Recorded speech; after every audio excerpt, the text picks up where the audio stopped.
আপনাদেরকে একটা কেটে দেখাচ্ছি, দেখুন কতটা নরম। এই দেখুন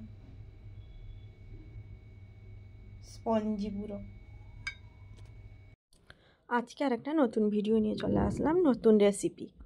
আজকে আমি বানাবো ছোট থেকে বড় সবাইয়ের ফেভারিট রসমালাই মিষ্টি। ভিডিওটা পুরো দেখতে থাকুন।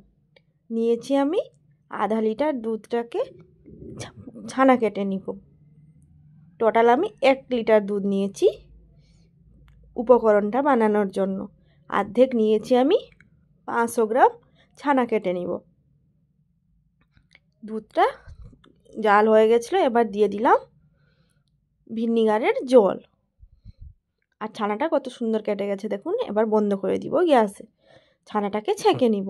আর দিয়ে দিলাম আর একটা আধা লিটার দুধ। আমি নিয়েছি ফুল ক্রিম দুধ। আর দুধটাকে ঘন করে নিব।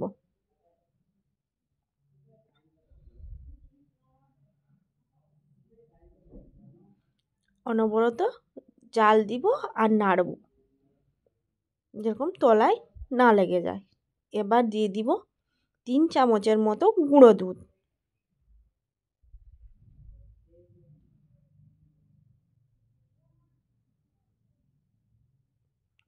দিব 2টো এলাচ।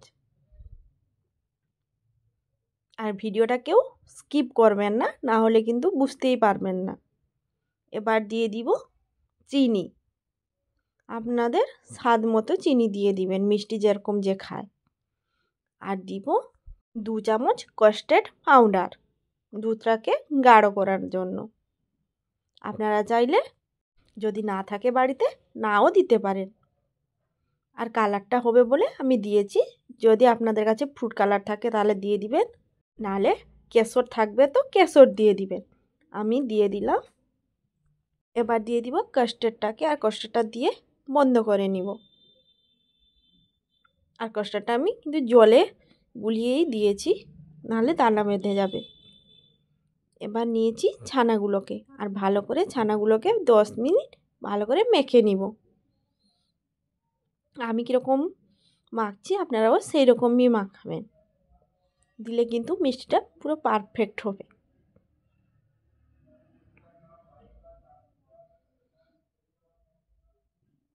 যতক্ষণ না ছানা থেকে একটা ক্রিমি ভাব না আসছে না, ততক্ষণ মাখবেন।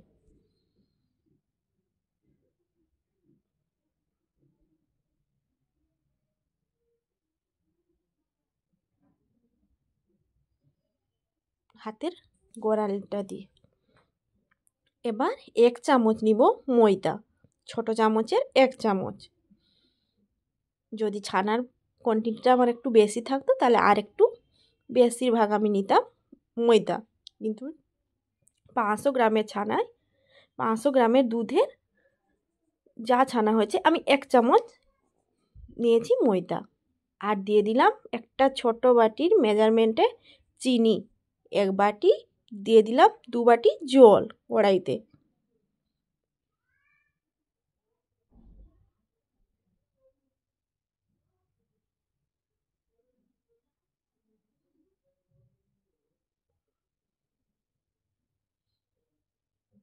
এবার চিনিটাও গলে গেছে। এবারে আর একটু ছানাটাকে মেখে এবার লেচি করে নিব মিষ্টির জন্য।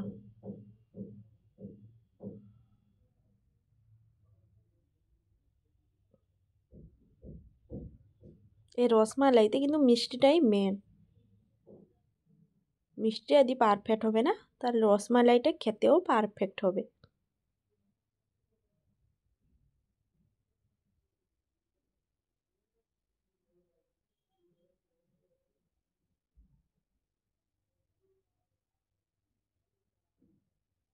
দেখুন হাতে কিন্তু আমি তেল ব্যবহার করিনি, ফুল ক্রিম দুধটা নিয়েছি বলে হাত পুরো গিয়ে ভর্তি আমার। আর এইভাবে গোল গোল করে নিব। এবার চিনির রসটাও হয়ে গেছে। একটা ক্রিমি ভাব হলে মিষ্টিগুলোকে আমি দিয়ে দিব মিষ্টির রসে।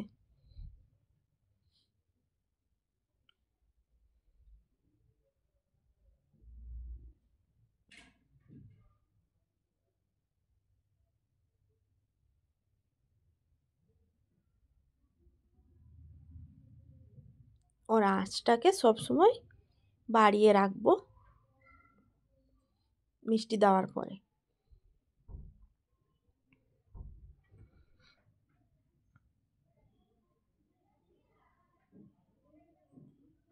আর মিষ্টিটাকে 10 মিনিট ভালো করে হতে দিব।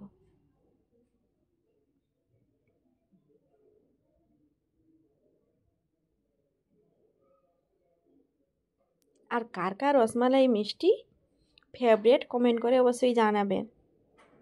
আর দেখুন মিষ্টিগুলো কতটা ফুলেছে।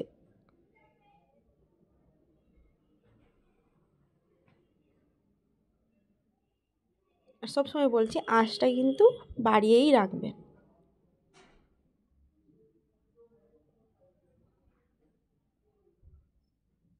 দেখুন কতটা মিষ্টিগুলো ফুলে গেছে।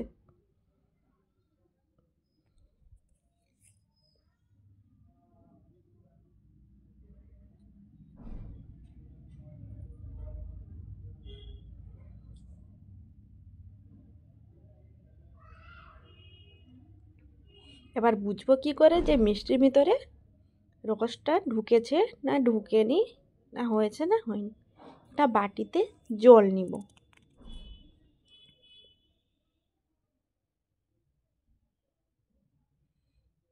আর জল দিয়ে মিষ্টিটা ফেলে দেখব মিষ্টিটা ডুবে যাচ্ছে না ডুবছে না। দেখুন কতটা সুন্দর হয়েছে মিষ্টিটা। মিষ্টিটা এবার হয়ে গেছে, রসটাও ঢুকে গেছে দেখুন, আর ডুবেও যাচ্ছে জলে।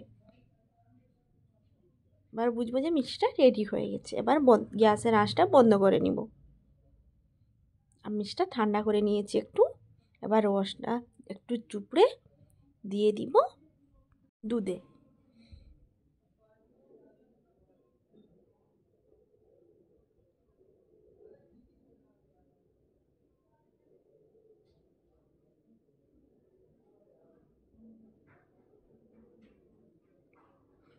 এবার কিছুটা দিয়ে দিব ড্রাই ফ্রুট, পেস্তা আর আলমন্ড কেটে রেখেছিলাম উপরে, সেটা দিয়ে দিব।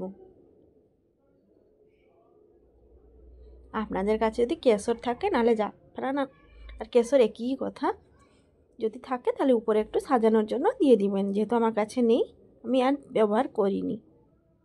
দেখুন কতটা দেখতে কতটা সুন্দর হয়েছে।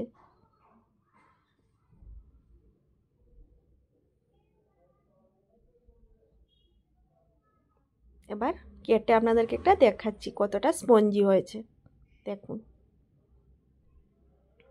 আর খেতে এতটাই টেস্টি হয়েছিল না, আমি বলে বোঝাতে পারবো না। আপনারা একবার হলেও ট্রাই করবেন। ভালো লাগলে লাইক শেয়ার কমেন্ট করবেন।